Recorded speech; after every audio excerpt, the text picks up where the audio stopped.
Ça maintenant avec le député de Matane-Matapédia pour 2 minutes 38. Merci, M. le Président. Bienvenue à la relève agricole. Je suis à même de constater dans ma circonscription, dans la Matapédia en particulier, qui est particulièrement active et c'est réjouissant pour le député que je suis.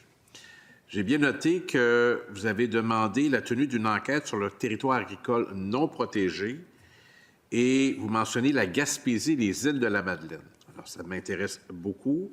Êtes-vous en mesure d'identifier certains cas, de décrire l'impact sur la relève agricole, particulièrement dans ces régions, Gaspésie et île-de-la-Madeleine? Oui, bien en fait, c'est durant nos consultations de nos instances, c'est venu de la part des relèves du groupe de relève Gaspésie les îles-de-la-Madeleine qui avait soulevé justement des problématiques futures là, qui pourraient arriver là, si les terres agricoles n'étaient pas incluses dans le territoire agricole et qu'elles n'étaient pas protégées à leur juste valeur. Là.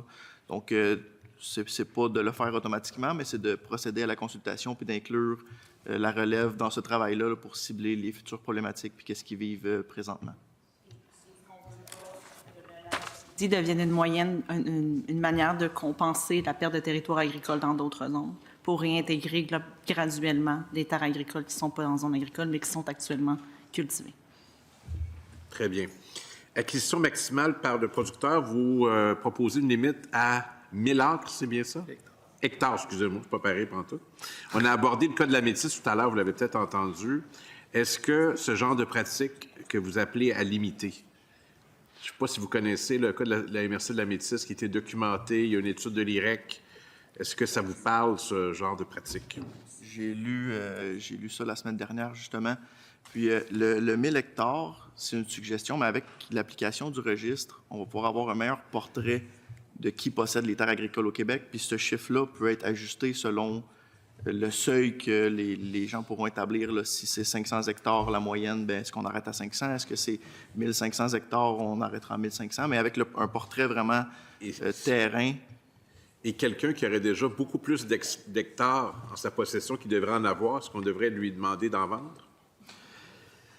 Ça, c'est une bonne question. Je ne serais pas prête à dire qu'on devrait obliger les gens à vendre des terres, mais au moins d'éviter que ces gens-là continuent de progresser. Je parle de très gros joueurs dans l'agro, là, qui achètent, qui ont beaucoup d'argent. C'est une minorité, mais ceux qui ont le plus d'argent. Alors, dans ces cas-ci, il m'apparaît que de limiter... Il y a une question de possession du territoire là, qui est fort inquiétante à la grandeur du Québec. Et si d'aventure, vous avez une réflexion plus précise là-dessus, je serais heureux de l'entendre et de la partager avec vous, certainement. On en prend note. Merci. Merci beaucoup. Alors, merci pour votre rapport à la Commission. Nous suspendons quelques instants afin d'accueillir le prochain groupe.